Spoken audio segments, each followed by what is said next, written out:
saved the best for last. And I can tell you that as president of this homeowners association for many, many years, I've been a member of the board for over 30 years, that we are proud to present to you a mayoral debate. I'd like to thank our committee, our moderator, Moscynski, our timekeeper, Evelyn Martin, our film crew, Dennis and Doc Justice, and my husband, Merv, for taking all the stills, and Larry Lino, who's back there. He's exhausted, as we all are, but he and his staff have done an awesome job. I want to make sure that I thank the Olive Garden for sponsoring today's event. Be sure to eat there every time you get a chance. And I'd like to now introduce to you our mayor, Mayor Steve Waldman. I'd also like to say that we have not heard from Sonia Castro Natal, Vice Mayor Julio Guzman. For the record, he did not respond in a timely manner. He responded over a day late, so he was not able to participate in the forum itself. Everybody had to follow the rules, and that's just the way it is. So with that being said, Mayor? Well, thank you, Judy, and thank you again to all of you and the association for putting this event on, giving all the candidates an opportunity to be heard. Judy and I have spent a lot of time in this room on both sides of the microphone, interacting with our residents and sorting through the issues that face our community. So, we all understand that Homestead is on the edge of unprecedented opportunities. By default, I guess, in some regards, we are the last frontier of Deep South Dade. And we are poised to take advantage of that to the fullest extent we can. We need a mayor and council with the experience and the integrity to know when to say no, to know who to meet with, to know who to deal with, and who understand that you can't say yes to everyone and everything. And in order to accomplish that, we need to elect 3 new council members this year who we believe have the integrity and the vision, and I believe that I can lead that council. Well, we've got to get our house in order in the city of Homestead. We need to demand more accountability from our administration. Council's directives and wishes must be implemented through City Hall. And I know that life is an evolution, public service is an evolution. We need to rethink and we need to retool the interaction and the authorities between mayor, council on one side, and the city manager and staff on the other. In light of the last few years with the solid waste issues, with code enforcement issues, and most recently the electric utility issues, we have to have accountability. We have to have a council that is united in sending a message to the city manager that you have to serve our residents. This is not about friendship among staff members. This is about public service. And as the afternoon goes on, I hope that we can delve more deeply into those issues. All right. Thank you, Mr. Mayor, for that introduction. I'm going to try to keep your answers to 2 minutes unless I have some multi-questions. That's going to take a little bit more time, and we'll just play it by ear. What do you believe is the most important issue facing our city right now? And that you can make influence of? Well, as far as building new housing, do we need more commercial space? Can we just rehab, expand, or better utilize our existing homes and storefronts? What are your thoughts along those lines? Well, that's kind of a multi-part question. Yes, so go ahead. What is the most pressing issue for our community? And clearly over the last 3 months, as I have knocked on close to 1,000 or more doors, I know that traffic is the number one issue.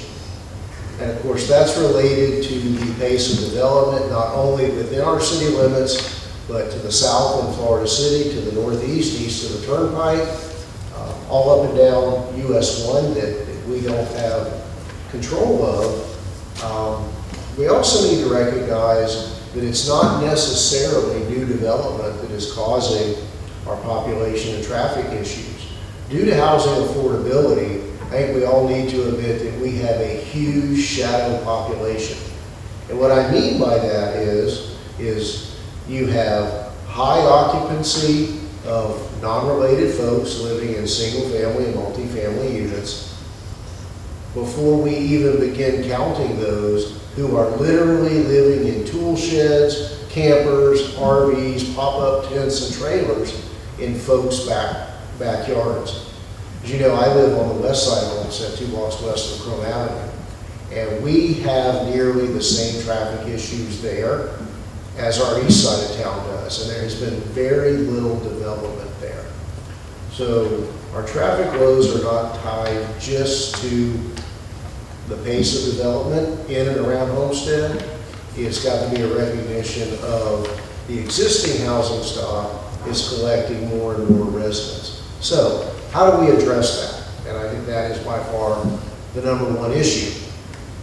It's not just about repairing roads, but and that's important. It is true. And I don't want to be Mayor Pothole, but the county and state, and we'll touch on that.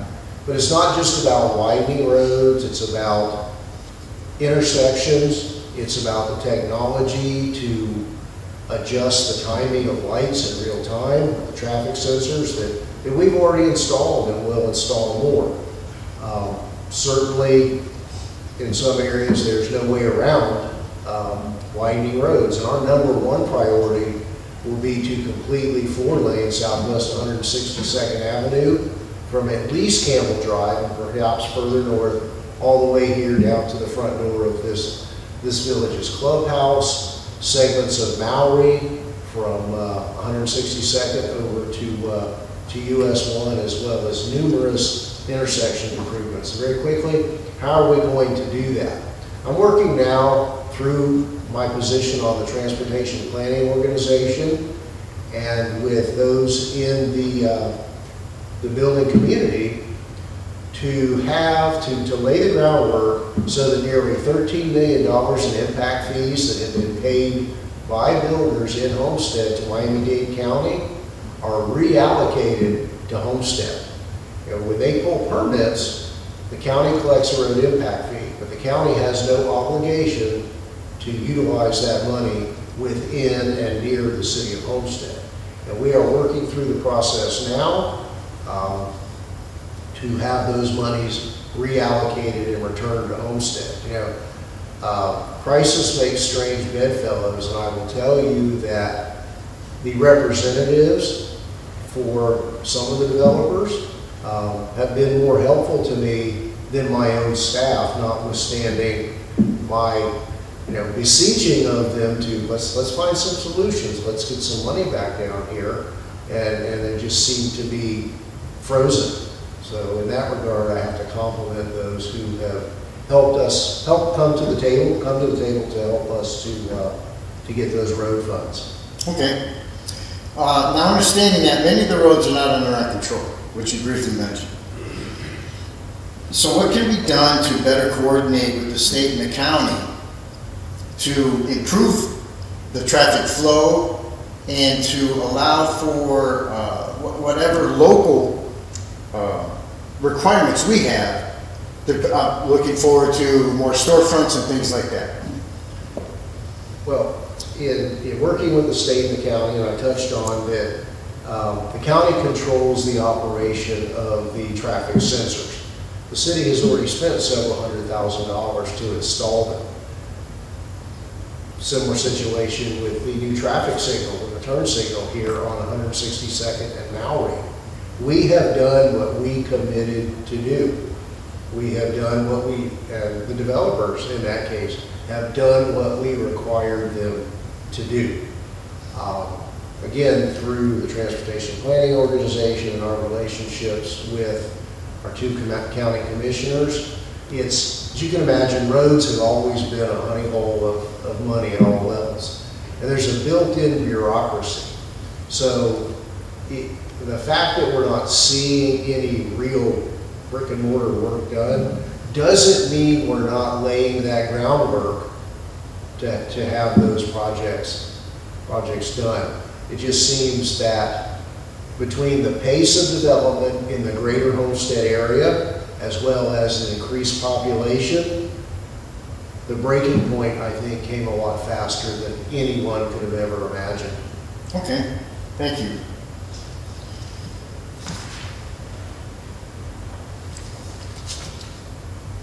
Let me go to one thing real quick, and we're going to dig into another question, actually. The Planning and Zoning Board was abolished some time ago, recently, within the last year. What would you do, or what more do you think what more do you believe you can get accomplished to get citizens back involved in planning and zoning and other parts of required or services and needs of the city that they're not able to do now except to show up at council meetings? Right. Well, to be very clear, I voted against removing citizen participation at the Planning and Zoning Board level. It may save an application. I don't want to use the word developer. So anyone with an application may save them a week of time at the expense of publication, but I think at the expense of public participation in terms of a body that makes recommendations, I don't feel there was a real balance there. It was done to, as a word my opponent likes to use, expedite things for developers. Well, all in due course, I believe that we do have roadblocks and expenses in place for everybody that we're going to have to take a look at. But so to your question there, as a supplement or in lieu of the Planning and Zoning Board, just this format here today is a very good example. That we have the social media and other podcast type and video type platforms to have those meetings. Look, nobody likes to hurry home from work and then run over to City Hall for a council meeting. Certainly during the time of the pandemic, a lot of people really got out of that habit. As an aside, we used to have a lot of folks who just came and were spectators that no longer show up. And I think that the council members do a better job and are probably more careful with their words and their votes when you have folks there in person. So I think, through the use of technology and our social media outreach, certainly I do that with at least monthly emails informing folks as to what's going on, what's coming up, what to watch for. I think we'll need to increase that. I think that the city could do a better job in their electronic advertising rather than some of the fluff pieces. Look, when someone opens a utility account, we should have a good email address. We should have a good cell number. And we have quite a few of those. There's no reason that we can't compile that as a city. Take the politics out of it. Take the this is your mayor or this is your councilwoman speaking to you. Let the city on a fair and even unbiased keel let people know what's in the pipeline so that they can get more involved or at least know what's going on. Along that line, obviously the city, as you said, the city does have a lot of the emails to communicate. For example, I received an email about 2 hours ago about the proposed landfill south of the Keysgate community in Florida City. I know it says in here, it's very detailed, and it says that you and the rest of the council have expressed your concerns. And what is also good about this is it tells us who we can contact individually. Yes. My question to you is, Do you think that's going to be effective enough? I know it has really upset a lot of people on the east side. You do the neighbors as well as I do, and you can see the resistance. Sure. So, is there other than everybody writing to these commissioners? Can you think of another way, or what more can the council do to try to slow down or stop this project completely? Well, I think the practical reality is, you know, the air reserve base brought this issue to our attention, the city's attention, because they have concerns. They have Mount Trashmore to the north of the runway, as well as another construction debris dump site on the south end, closer in. And they already have concerns with the congregation of large birds, even though in theory there's not supposed to be things in there that birds would scavenge. Mulch, soil, grass, organic debris ends up there. It attracts rodents. Rodents attract large birds of prey, which when they come in contact with landing aircraft, they're not readily adjusted, and that can become a real safety and life and death issue. So the base brought that to our attention, but certainly in terms of truck traffic, the odors, the pollution, certainly, and again, just let me reiterate, the truck traffic through and about our neighborhoods is unacceptable. So I think the city stands firmly with the base in protecting its operational safety there, and we stand firm with our residents against this. But here's what I think the practical reality is. If the county issues the permit for this dump that is pending approval to be located in Florida City, to be real clear, it abuts Homestead, but it's in the jurisdiction of Florida City. The county controls the issuance of the permit. The Department of Defense will bring litigation to put that location to an end. And look, I mean, not to make light of it, the city has a long history of litigation with some of our issues here with respect to land use in Homestead.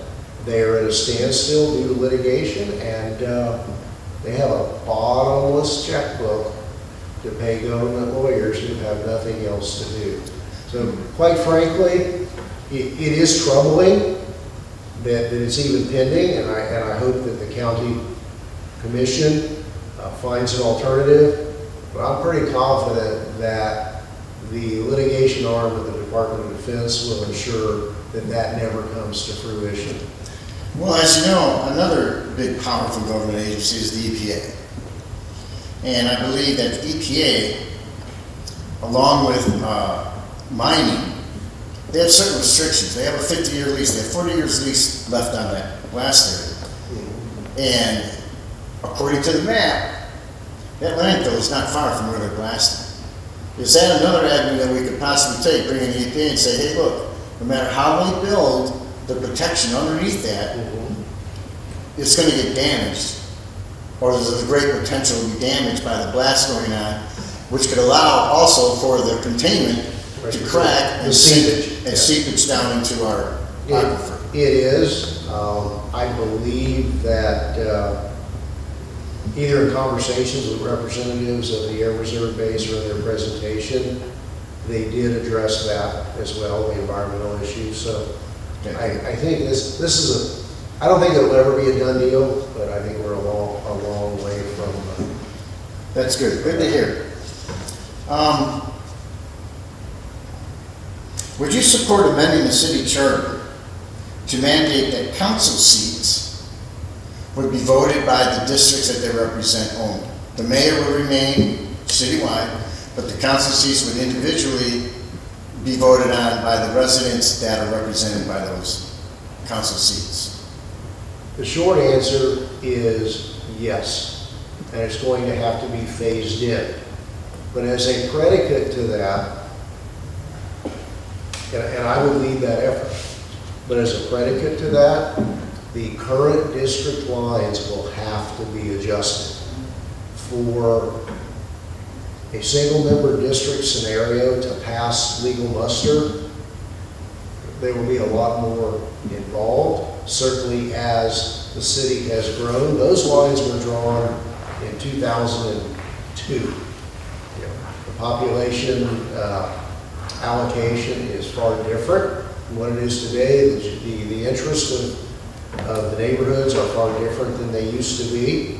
But yes, you know, we've got an interesting situation as folks are looking at additional, being term limited out. You know, so you don't have that self-interest, and that we can sit down and fairly draw the lines and have that system implemented. Now, in the past, I was opposed to that when it has come up, because I think I believe firmly that the current system we have is a good balance. It requires accountability to the entire city by every member of council, because you have to be elected citywide.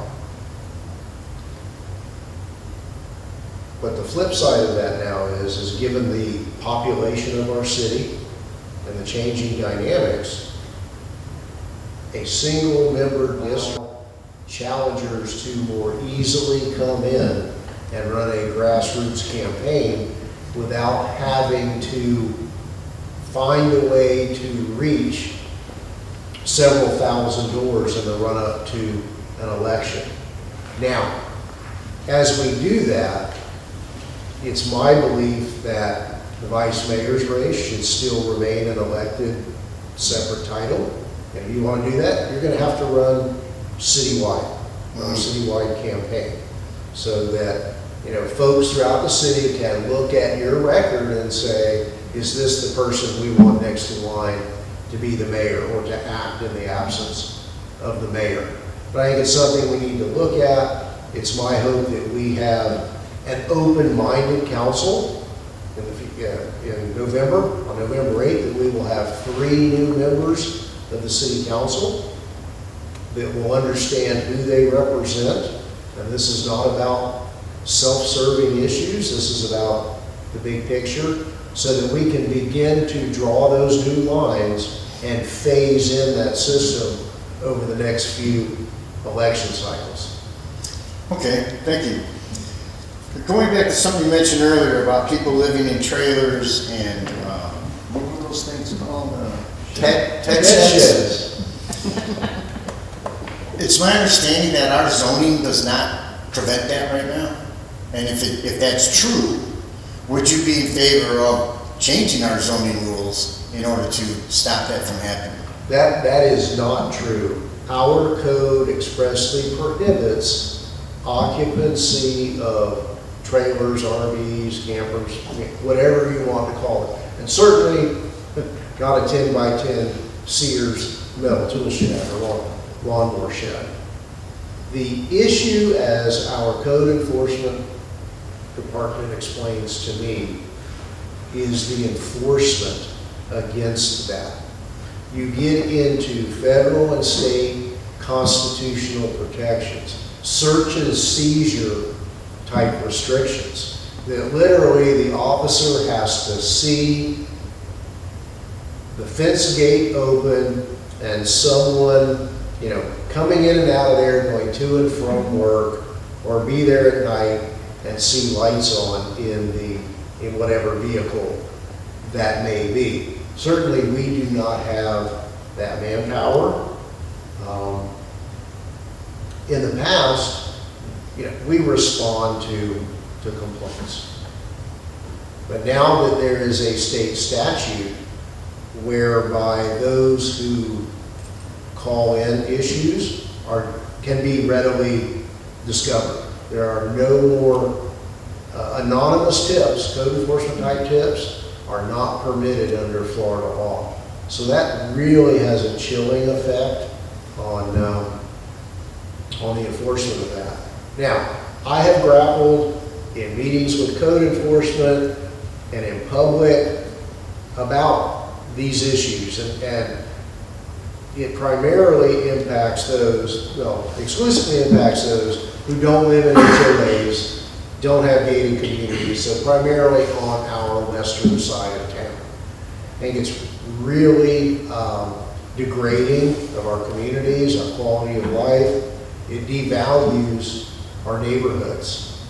And while I have sought and suggested solutions to start focusing on those issues, my opponent sponsored an ordinance to make it easier to park an RV in your yard. Okay, we have RV ordinances and commercial vehicle ordinances that say it has to be behind a 6-foot solid fence, or at least a fence that's screened, not generally visible from the street. So recently, the vice mayor thought it would be a good idea to make it easier for folks to park RVs in their yard, and an ordinance was passed, not with my vote, certainly, to allow RVs and commercial vehicles to be parked in side yards. Now, there are a whole host of requirements. You're supposed to pour a concrete pad, you've got to have a fence. Well, we're not going to enforce that. You know we're not. And nobody's going to pour a concrete pad. And if they do, they're not going to pull a permit. So it was really much ado about nothing. In my view, that was a reaction to one person who contacted him, who got a ticket for storing an RV in a side yard. So now we have opened up the Pandora's box of making these illegal occupancies even easier to accomplish. It's really a lack of vision and big picture. I think, as I said in my opening, you have to know when to say no. You can't be everyone's friend. If you are, you're not doing this job properly. Have you looked at it? I don't know if you know my background, but I have a public health background. A public health department can walk into anyone's house at any time, based on tips, whatever. Even if they have to drive by and they see something that's wrong, and they can shut it down. They have police power. Has anyone considered contacting the county? Because I'm assuming we do not have a public health department that is large enough to handle something like that. From contacting the county or even the state and complaining that this is a public health problem, we are putting people, the people that live in those homes at risk, and the people in the surrounding areas at risk because of sewage issues, jerry-rigged electrical hookups, things like that. Well, and that's a very good suggestion. Again, as I mentioned about one of the developer's attorney, in the last 20 seconds, you have been more helpful to me than my own staff and my own code enforcement department has been in trying to find a way to address these issues. And you're right on point with the sewage and the water. We have numerous instances of where we have found illegal electrical hookups, illegal water hookups, and pipes running either directly into our sewage system, our wastewater. I was told not to say sewage, our wastewater system. Yeah, So no one's paying for that treatment. It's a free ride, or they're piping it into the septic tank. Now, big picture. I am not an advocate of the city of Homestead expanding its employee base. But I think that we need to take two significant actions with a council that's more in line, hopefully, with my philosophy and right and wrong and reestablishing the safety and cleanliness of our neighborhoods, is to have a housing standards officer, someone dedicated. And look, they're not hard to find. You can ride around, and a 6-foot fence doesn't hide an RV.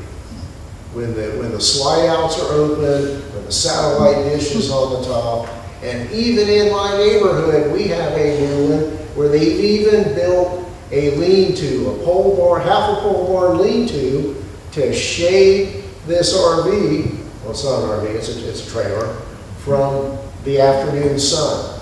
Now, tell me that my code enforcement people aren't riding around with blinders on. I mean, that is an obvious violation. So I think we need some folks dedicated to that issue. And secondly, and I've said it in public meetings and I will say it again, code enforcement needs to be moved out of the police station and under the direct control of the city manager. Because as Ms. Waldman knows, as council, as elected officials, our discussions are with the manager. He directs and controls the departments. We do not. With code enforcement being his responsibility, I believe things will change. Because when we have a united council chewing on the manager on a daily basis to get this town cleaned up, something's going to happen. It's just not been working by being controlled in the police department. I believe they need to be moved to City Hall and put under the direct control of the city manager. Okay, thank you. Along those lines, you just mentioned that you're not in favor of expanding the city workforce. However, because during the recession, or after the recession of 2007-8, the in-house building department was The planning director. yes, they were apparently were doing a very good job and things were moving along at a pretty good steady pace. But because of the recession, we outsourced. Correct. What is the possibility of since then and outsourced? Nobody's very happy about it. What's the possibility of bringing that back in house so that they're city employees again? Oh, let me go back real quick. We've hired now 17 new police officers during my tenure as mayor, which is twice as or more as many as were hired in the previous 8 years. Okay? And we just hired additional parks personnel. I'm not big on assistant directors and assistant city managers. You know, that's what I meant when I talked about, you know, creating this bureaucracy. But the boots on the ground and the hands in the field are exactly what we need. So, to answer your question, I agree.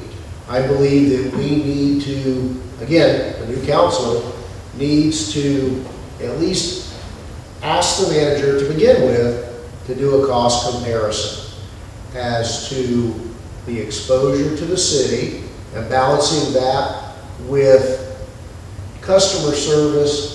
And not to the big guys, not the guys that come in with 100 permit applications at one time, but the guys that want to do a screen enclosure or put in impact windows or build a pool. Residents have to be first, and they shouldn't be caught up in that kind of bureaucracy where the director is not necessarily in the building every day. And that his income or her income is not based upon how many things you find wrong in an application. You're on your salary and you do your job, and you don't benefit by continually sending folks back to the drawing board. And look, I fully understand why we went to an outsourced situation in 2008. You know, activity went virtually to zero, and I understand that. But we are now 15 years beyond that. It's time to move on and have folks who are in the building every day directly accountable to the city manager. Okay, thank you. Crime. Crime seems to be a very large concern with our residents. I'm sure you've seen statistics. From what I understand, the statistics tend to be skewed because some of the agencies that put together these stats are counting counting areas of unincorporated around Homestead as part of Homestead, and that helps to contribute to what looks like a severe crime situation. But the crime that you're aware of, and I'm sure you get the statistics from our own police department, what can be done to, two-part question. How many more police officers do you think we should have with the population that is currently around 80,000 and looks like it could approach 100,000 in the next few years? I would bet we're near 100,000 Now? So how many more police officers do you think that we would need? And I'm assuming that you would say that is only part of our solution for helping to knock down crime, especially violent crime, but then the things that bother people the most is their cars being broken into, and even in gated communities, that the petty crimes that are going on. Sure. That, as we all know, or anyone that has ever studied criminal activity and its progression, which generally leads to further crime, more severe crime. Okay. So what could we do to improve that? And how many officers do you think we need? Well, I think the first part of your question is how many more officers do we need? Now, just a little tidbit of information. Forget about the training. To hire, pay, give benefits, and equip a new officer is $150,000 in that first year, just for one officer. Now, obviously, the car doesn't recur in the second year, but it is not insignificant. And I'm sorry, just real quick. Do we pay for their training before they come in, or do we hire people that have already been trained? We do both. Okay. We do both. Some of our reserve, we do have a program to send people to the academy. There are lateral transfers from other departments. But based on the statistic the police department likes to use, I think they'd like to have another 40 officers. That is just not financially viable under the situation we have here. Not to dismiss it and not to minimize it. We all abhor the petty crime, and that's what people hear about. My car got broken into, what have you. And that is a natural progression of this exploding population. That's life in the big city. But that doesn't mean we can't address it. So, and we have already embraced some technology that supplements our police officers. We have instituted the Shot Spotter program. This is just fascinating to me. It's an acoustic listening system that can filter out firecrackers and cherry bombs and cars backfiring, and filter that down to an actual gunshot to within 75 feet of where it occurred. So it allows officers to get to that site more quickly, secure the scene, locate victims, and corral witnesses. Because, as we talked about in the presentation, if someone calls in a gunshot, you pull up to the site, and there are 4 witnesses there, you're going to have people telling you that it came from 4 different directions. So that is a better use of our boots on the ground.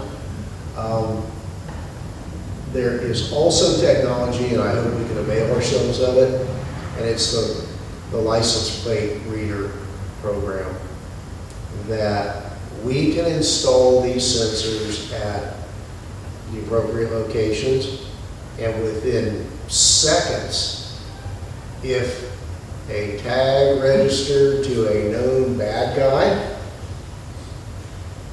trips that sensor, we know. And we know at a given point where they were headed, and that could result in some really unpleasant surprises for those guys. So there is that technology that's available to deal with that petty crime. I think the biggest crime fighting tool today is the Ring doorbell. Everybody has one. You can't. I think Ring doorbells will be the end of door-to-door campaigning before too much longer. But folks are diligent and vigilant. So, in addition to the boots on the ground, I think we've got to avail ourselves of more of the technology. Okay, speaking of technology, what about drones? Is that an issue because we're so close to the air base? But the altitude of the drones as you get closer to the base, generally, yes. However, going back to the code enforcement question and the RV occupancies, I was thinking of that. one of the first questions I asked, can we fly a drone down the middle of the street? I'm not even talking about flying over somebody's house. Like you and I could do, with a private drone, we can fly over people's homes, take pictures under the pool, whatever. Law enforcement, not only can we not fly over people's homes to check our report, we are not allowed to fly drones down the middle of the street and look over the fences.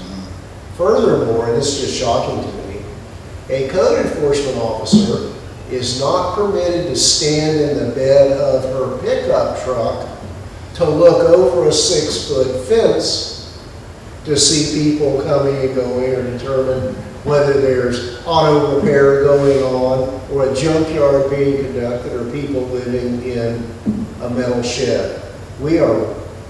I think we are unduly constrained by some antiquated laws. That's interesting. And look, I'm not advocating Big Brother, but we really got to have some give and take on that. The drone restrictions, is that state, federal, county? That's state. It is the state, okay. Anyway, back to the probable cause, the search and seizure type basic constitutional protections, and you know, not to advocate to make that go away, but there's got to be some more balance there to allow us to define those unsafe conditions in our community. All right, I think finally, let me look at one more thing here. Yeah, we got some. Main Street downtown. As you know, many, many millions of dollars have been spent downtown. And people still are not satisfied with it. And it's still not generating revenue. I know that part of the problem is the big 18-wheelers gets and still roll down that road, which does cause issues. Do you have any new ideas or further ideas or refreshing, fresh ideas that we could use to successfully turn downtown into the gem that everyone would like it to be? Or would we get better, would our money be better spent improving other parts of the city? Let's talk about what's in the pipeline for downtown. I think that communication with the community, and as hard as we try to get the word out, some folks just don't realize it. Okay, first and foremost, we have about $8 million in federal transit money in hand to do new sidewalks, lighting, gutters, realign the sidewalks. We're not going to have those pavers that are buckled and cracked and uneven. We're going to have nicely drained, nicely lighted, LED clean lighting. We're looking at how and where we can add some parking spaces on the street to take away in other areas so that the public area is wider so that you can have outdoor dining and music and entertainment on the street as we would all like to see. I think that'll be a big shot in the arm. Even designing that it doesn't have a curb where you don't have all the trash laying up against the curbing. We allocated an additional $1 million to a fund that was already about $600,000 for business incentives for folks to either expand their businesses or bring new businesses to downtown. You may be familiar with what we call the old Edison Furniture Building on Crome and 2nd Street. The city recently acquired that building, about 16,000 square feet, together with some off-site parking ability. and we're advertising it for entertainment and food venues. Yeah. It's open to any and all ideas, a food hall, restaurants and bars, whatever it may be, to bring some. That's 3/4 of a whole block of frontage in Chrome Avenue that is ready to go. That is a huge building. There's so much potential there. A couple of others recently, the building to the immediate south of the Jacobson's building, they came in with a whole new concept of what they are going to do there. So these things are actually in the pipeline. They've been funded, and I think we're going to see a lot of interest there. I hope that at the upcoming council meeting later this month, we will have the operating agreement before us. There are some folks that are internationally successful in distilling vodka, rum, gin, and whiskey. And what brought them to Homestead was that due to the situation in the Ukraine, they can no longer sell their vodka in the United States because it's produced in St. Petersburg, Russia.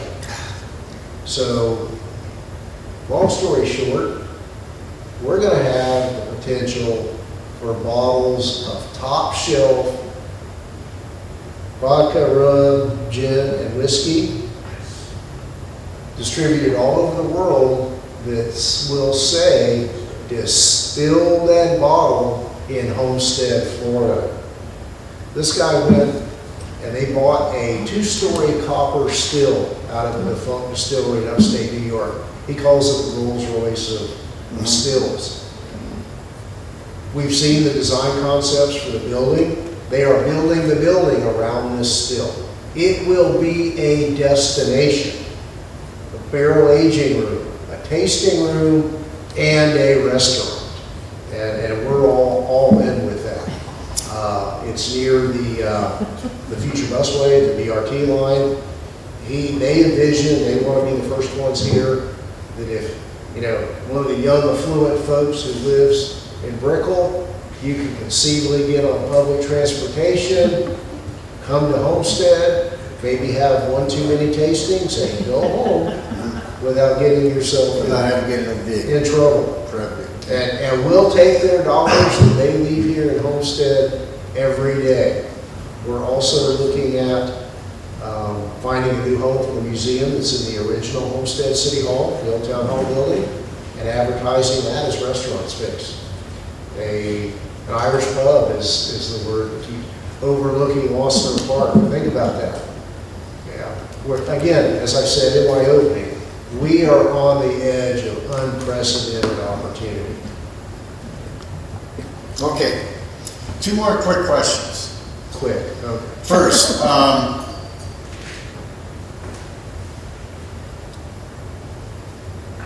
plan has been put forward to build 4 or 5 restaurants and some apartments across from the hospital. What is your thought on that and about the density? Because I know that they're also trying to increase what is currently allowed density-wise. What thoughts do you have about that project? I know you guys have had a first reading moving forward. Well, to put it in context, this is the 20-acre field lying between the Oasis Publix and the Palace, and it was zoned agriculture. So they had to come in for a rezoning, site plan approval, and the creation of what they call the Midtown Homestead Hospital Overlay District. And obviously they represented, disclosed 4 well-known named restaurants, another breakfast amenity that they weren't at liberty to name yet, a couple of retail spaces that have not been rented, together with about 354 apartments in the back. Nice looking building. Now remember, Baptist Hospital, Big Baptist, owns that parcel. And they went through a process, something like the city would do an RFP, a request for proposal, and the estate companies won that contest. So this is a project that's been vetted and approved by Baptist. And the theory is that those apartments will provide housing for many of their staff members and be an amenity. And I believe that they will. There are no market rate apartments in Homestead. And while 350 apartments is a little uncomfortable for me, I think the trade-off there with the restaurants was a good trade-off. But there's always the devil in the details. And that was that the overlay contained a provision for up to 35 units per acre and up to 10% of the units in a given project being as small as 450 square feet. Now, that Midtown Homestead Hospital overlay runs generally from the Turnpike to the urban development boundary line just west of 137th Avenue. And the parcels have to be 5 acres or more in size. There are 2 10-acre parcels side by side lying south of Campbell between the front doors of Waterstone and Malibu Bay. The real devil in the details is there that overlay could result in up to 700 apartments. In addition to the 354 So we're talking over 1,000 on Campbell apartments. Drive, with 70 of those being as small as 450 square feet. I voted against the overlay because of the density and the unit size. And I stand by my statement that that's not what Homestead is about. 450 square feet is warehousing. It's not housing. Hey, 20 years ago or more, we eradicated the shotgun houses, Judy. Those were maybe 400, 450 square feet. You know, maybe that's appropriate for New York, Austin, Chicago, maybe even the Brickell area. But we all know that density and those unit sizes in Homestead usually always result in some sort of subsidized housing. And I don't believe that we can build a vibrant Homestead with that lopsided economic demographic. Okay. Mr. Moderator, What? may I ask one question? Okay, I got one more, but go ahead. Okay, it's pertaining to this. Go ahead. I just want to clarify that that density vote wasn't necessary in order to approve the apartments themselves that could benefit the hospital. Am I right about that? That is correct. And I asked them on the record, is that, you know, does your project require any more than the 18 units per acre? So that's the plan they came in with. So clearly somebody's got an agenda already in place for that other 20 acres. And look, doing overlays, I think, you know, that's positive and modern and good planning. Is up to 35 units at 450 square feet for 10% of them. What's right for Homestead? That's not my vision. Okay. And Mr. Moderator, part B to my question is, isn't it true that a landowner, which it would benefit, is contributing to campaigns? I have identified at least $3,000 from one of those landowners' various entities going to both Councilman Roth and candidate Mitchell. Thank you. I'm And sorry. that's what I've been able to identify. There may be more, but there's obviously 3 into each of those campaign accounts. Okay. And one final question. What are your thoughts on plans for the 100-acre parcel that sits directly north of BJ's? That was before us, right before this Homestead, Midtown Homestead project came in. On a very preliminary, conceptual idea as to the mix of what would be there and as to how the approval process would play out. I haven't been privy to what the buildings might look like, what the mix would be, what the road improvements would be committed to be done. Certainly, unless somebody comes in and tells me they're going to do a turnpike interchange in conjunction with that project, I'm not going to be interested really in that project. That's, you know, as non-negotiable as can be. But let's not kid ourselves. That's not going to remain a farm field forever. But right now it is zoned agriculture, correct? It is, no, it's got multi-use. some mix of zoning in there. It's got some of that technology mixed use zoning, as did some other parcels we've looked at recently, that really, as the growth of the city has evolved, to me it really doesn't make sense. I think what they were trying to attract in the post-Andrew years obviously has not panned out. And I'll say this, if there is ever an appropriate location, and I'll borrow the phrase, a city within the city, that might be the place. You could be very creative with 100 acres, given that it is right there at the edge of the turnpike, a couple of blocks from US 1. That's something we're going to have to consider. Now, when we get down into the granular details of height and density and unit sizes, I've always been very clear where I am on those issues. But let me make a distinction between how that conversation panned out and how the the 4 restaurants and the apartments panned out. Both pretty significant projects. Obviously, there's a huge difference in the scale of them, but the concept was pretty much the same. And to me, it seemed like from my colleagues that it was about who was asking for it rather than what was being asked for. I mean, most of my colleagues fell all over themselves for this apartment and restaurant project. And I get it, we're all happy that these restaurants are going there in that location. And the overlay and the administrative process that's built into that was very, very similar to what was being discussed for the 100 acres. And it was passed with open arms, yet the 100 acres was kind of demonized and put on the back burner.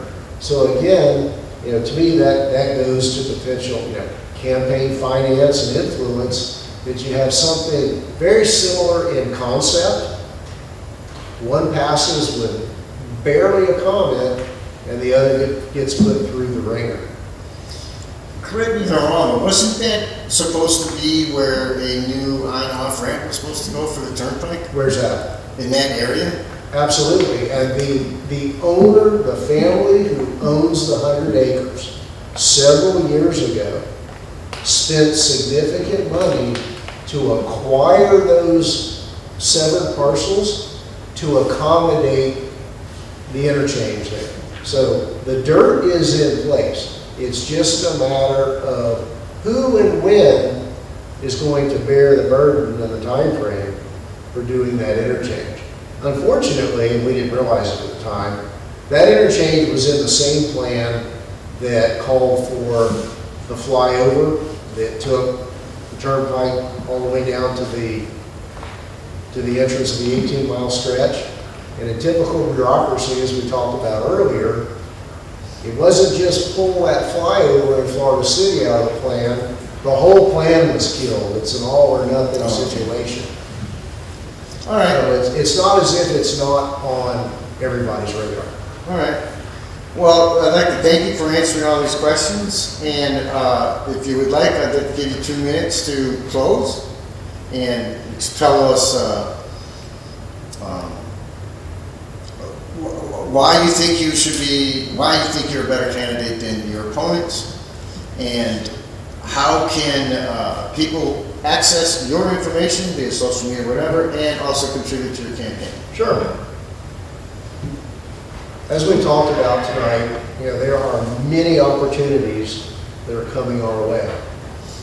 And for every great opportunity, there's 100 con men standing behind them. And our city has had plenty of those guys. The guy at the sports complex, at Dade Medical College, just to name two of the most prominent ones. I have the experience to smell the scam. As I said earlier, to know that you can't promise everybody everything, and you have to know when to say no, and you always have to understand where that line is between personal gain and public service.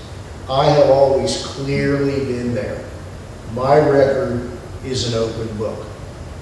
And if we look at commentary from my opponent and his vast social media, broadcasting as vice mayor, sitting in front of the sign advertising his realty office, and the day after the units were approved for the Keyscape build-out, he's on social media wearing his realtor hat, talking about, let us help you buy into this luxury community.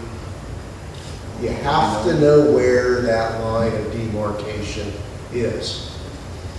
I'm at a far different point in my career. Being mayor of Homestead and continuing to serve is the pinnacle of my political aspirations.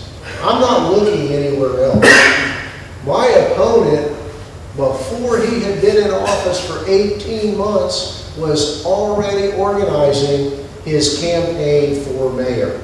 So, this is the first time the mayor's going to have a 4-year term. Are we going to have him in an even year contest saying, I'm through with Homestead, let me run for the state house, let me run for the state senate, let me run for the county commission? I am committed to Homestead. This is about legacy. This is about laying the foundation. We need a complete overhaul in City Hall, in the codes of conduct for staff and elected officials, and we need to be very wary of dubious schemes and plots. You can't be everything to everybody. I'd say if folks want a big toothy smile and a slick salesman and superficiality, we know where to find that. If you want substance, experience, commitment, and integrity, I'm where you find that. We're going to have 3 new council members. We need someone who's experienced and adept at running those meetings. Someone who shows up having read his council agenda book before he gets there. Someone who can get his own drink of water at the council table, not snap his fingers in an entitled way to have a council assistant bring a drink. It's an office. It's an honor to hold that office. I will continue to use it for the benefit of the people. It's not a title. It's not a stepping stone. So I'll close with this. It's a matter of who can you consistently trust to fight for you and do the right thing. Again, thank you all. Okay, thank you. Social media. Oh, social media and Yes. contribution. Okay, so I've got stevemosner.com, which is my campaign website. You can navigate through that, and there's a donate button. Okay. Certainly my cell phone number and my email are all over the world now. I'm easy to find. I don't hide. What's that? Do you want to say the number? Sure. My cell number is 305-972-0385. And my website is stevemosner.com. My life is an open book, and my phone is always there for you. Okay, well, thank you very much, Thank Mayor. I you. really appreciate your time. Okay, thank you all. And with that being said, today, this crew, and Mayor, I want you to realize, We have done 5 forums today. Now, when he and I used to do the forums, it would be everybody in a row and it would be over in 2 hours. But we have spent more days making this happen. And Mayor Hauser, I want to thank you so much for having the courtesy to RSVP, to attend. The mayor will have a primary, and this is very important that you listen to me, because a lot of people don't vote in primaries because they don't think your vote counts. Your vote matters.